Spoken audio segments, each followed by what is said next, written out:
Welcome everybody to the Chess Lab. Yesterday I showed you a masterpiece by Wesley So, a strategical masterpiece, positional masterpiece, and today, well, I will show you a tactical masterpiece.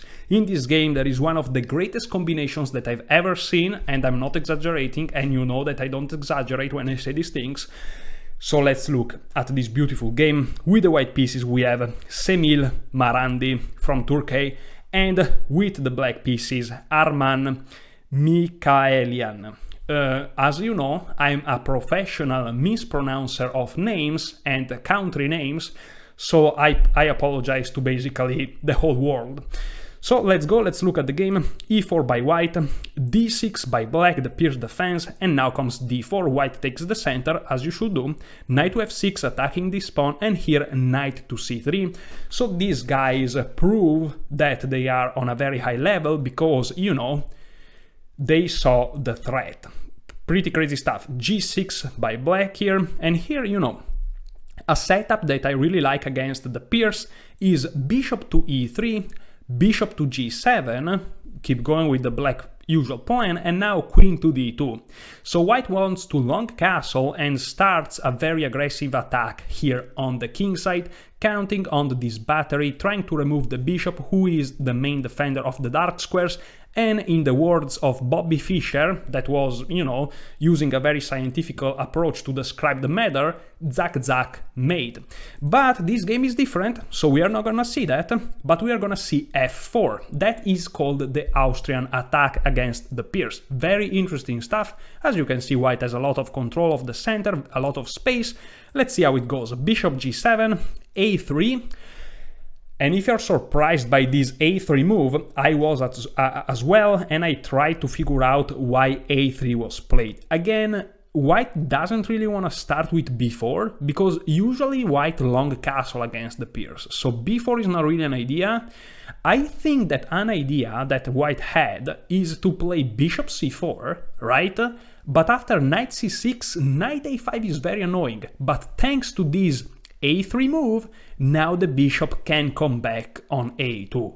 And this idea is pretty cool, but what is cooler is that I used 3 colors for the arrows. That's really cool.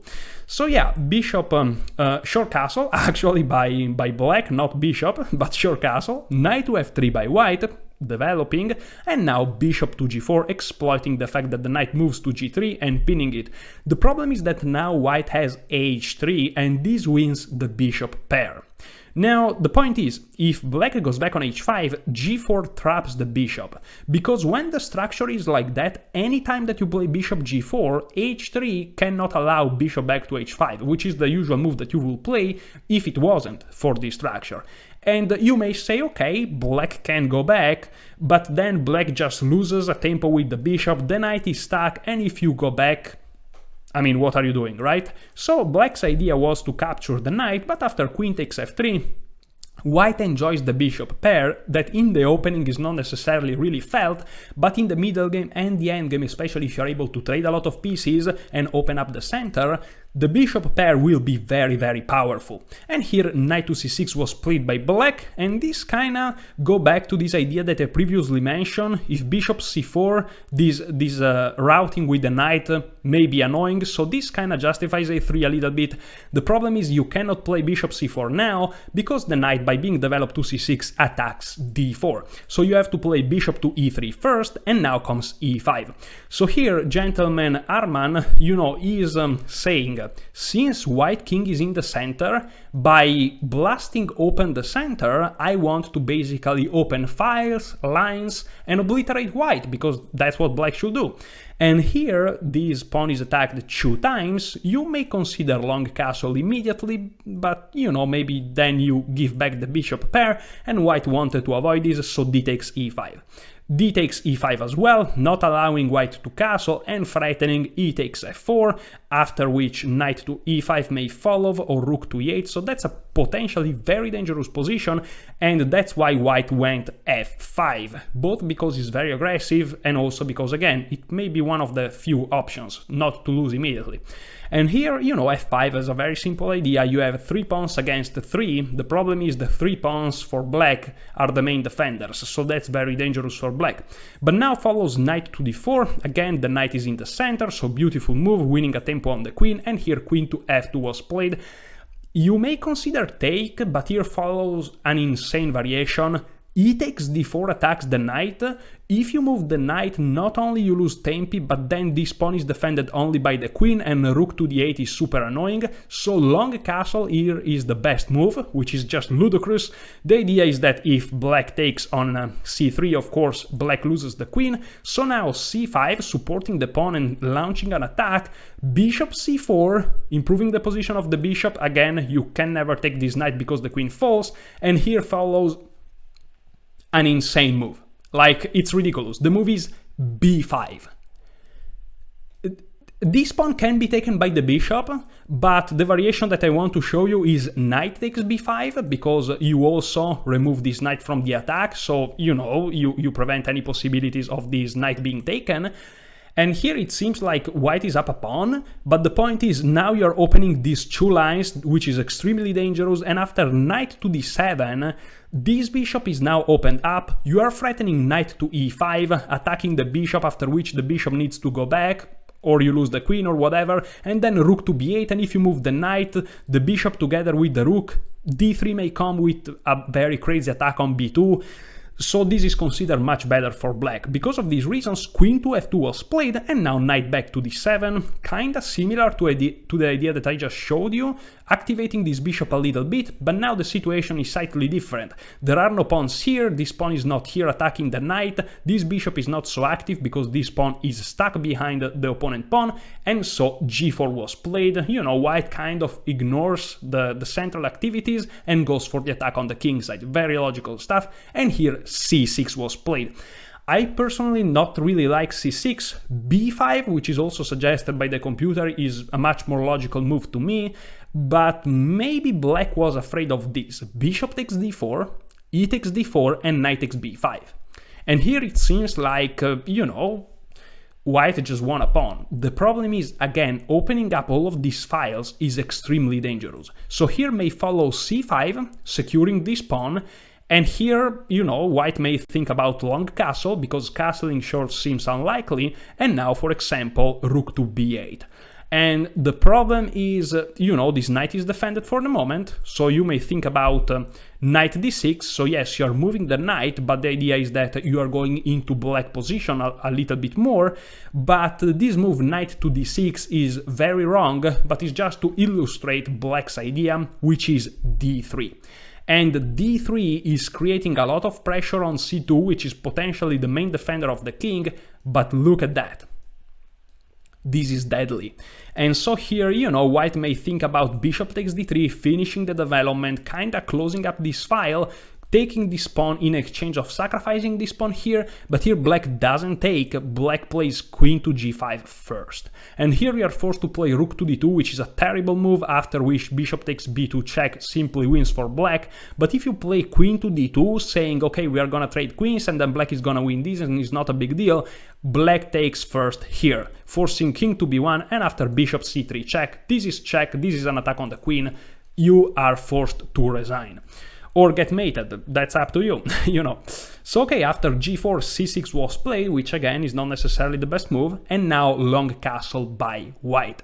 b5, finally going with this move, but it's kind of a little bit too slow. g5, really keep pushing all of these pawns, and here f6, which blows up the king side, which is very dangerous for black. Another move may be b4. The problem is that this time, you know, white can just take, and this file, instead of being open for the sacrifice of the black pawn, is doubled closed because there are two white pawns on there. So a5 may be considered, trying to really open up the position, but here simply b5. Again, if you take, you are opening up both of these files. White don't want to do that. So b5, giving back the pawn, it doesn't matter. C takes b5, and now f6. The bishop must go back, is attacked, and here bishop takes d4, e takes d4, and here You see the point of f6, the bishop is no longer guarding this pawn, and so white can simply take back. But in this specific position, the computer is suggesting knight to d5, threatening knight e7 checkmate, rook to e8, whoops, rook to e8 saves from that, bishop takes b5 pinning the knight, rook to b8 attacking the bishop, bishop a4, saving the bishop, preventing the pawn from advancing, rook takes e4 may be considered, but after rook h to e1 and let's say rook takes e1, rook takes e1, black is in a lot of trouble. Feel free to stop the video and try to figure out some moves for black. Trust me, there are not many, right? So rook to c8 may be considered, is really one of the few legal moves that that black has that doesn't lose immediately, but this also loses immediately. Knight e7 check, the king goes to f8, knight takes c8. The position is just terrible. So I'm just showing you these variations because they're really instructive and cool at the same time, but the real deal is still to come. So okay, g5 was played, f6, blast opening the position, but white here played really well. He played h4, best move, saying I'm keeping the tension and I'm ready to play h5 to completely obliterate you. And here black realizes that if you take here or here, you are opening a line for white, no matter what you do. And so black realized that he also needs to stop, and he played a5, really going for the queenside counterplay, which is what he should do. But this allows h5, of course, and when you see 3 connected pawns on the 5th rank on the kingside, and your opponent king is on the kingside, and your king is on the queenside, it's trouble for black, it's a lot of trouble. F takes g5 was played, trying to count on the fact that now the f file is open. You may consider b4, but after bishop c4 check, the king goes to h8. Here there really is a beautiful move, spectacular move. The move is h takes g6, sacrificing the knight, but the point is rook takes h7 is checkmate. Look at the beautiful combination of the bishop and the rook. This is really spectacular stuff, but nevertheless is nothing compared to what about is to come. So f takes g5 was played, and now h takes g6. H takes g6, again, a very crazy move, threatening all sort of g takes h7 check or rook takes h7 with some sacrificing ideas and then infiltration. There is all sort of ideas, and here h6 was played. Now, if you play b4, again, anytime that you play b4, bishop c4 check is deadly. You have to go to h8, and rook takes h7 is simply checkmate. So here h6 was played, but now follows knight e2. And knight e2 is a genius move. The reason why knight e2 is a genius move is because it's psychological. You see here, black cannot play b4, right? But at the same time, b4, it seems like it comes with an attack on the knight, it seems good. So white here played knight to e2, hinting to black that he wants to capture this knight and win a pawn.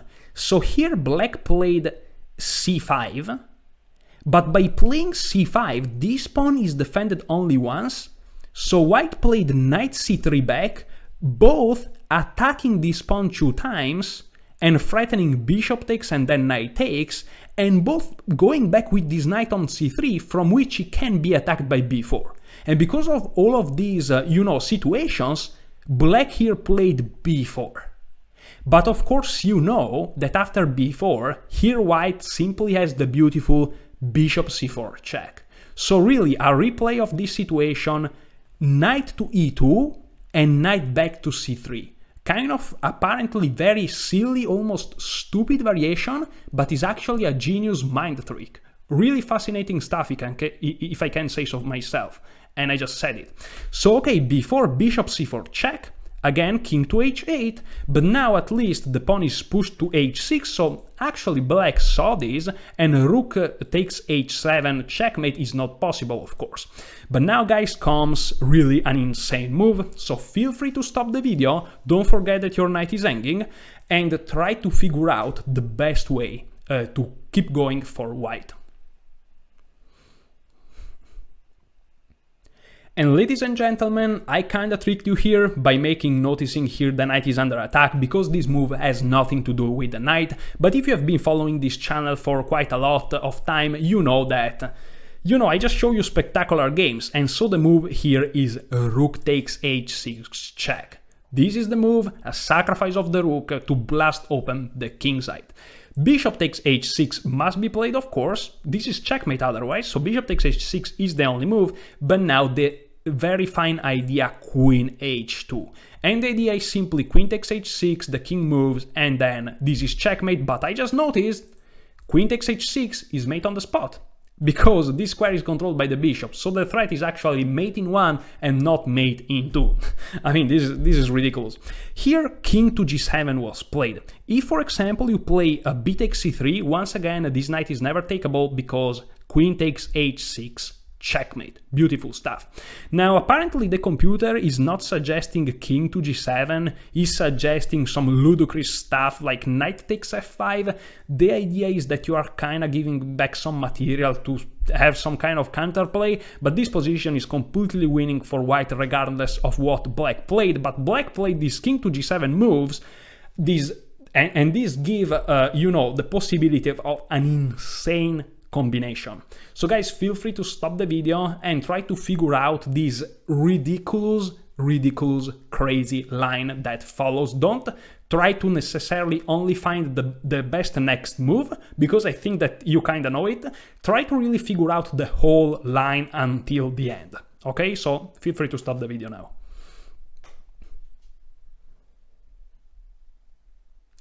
Okay, guys, really try to figure out until the end, because this is really cool. And the move is, I think that many of you have realized it, queen takes h6 check. Of course, the sacrifice of the queen, you know, cannot be, I mean, it must be in my videos, right? So yeah. And here king takes h6 was played. You can go to f6 and be like the most boring individual ever, but here knight to d5 is simply checkmate. So nah, not really. King takes h6 was played, and now rook to h1 check. That's the idea. And after king to g7, rook h7 check. That's the idea. And some of you may have thought that this is checkmate, but this is not checkmate, because the king can hide to f6. The black king is surrounded by, you know, white pieces, and here follows an amazing move, the end of the game, knight to d5, checkmate. Actually, to tell the truth, after rook to h1 check, black resigned the game, but I was so, you know, into the game that I kinda, you know, forget to mention it. But yes, after rook to h1 check, black resigned for the following reason: this beautiful checkmate, knight d5. Really beautiful stuff. I hope you liked this game, I really did. Thank you so much for watching, enjoy your chess.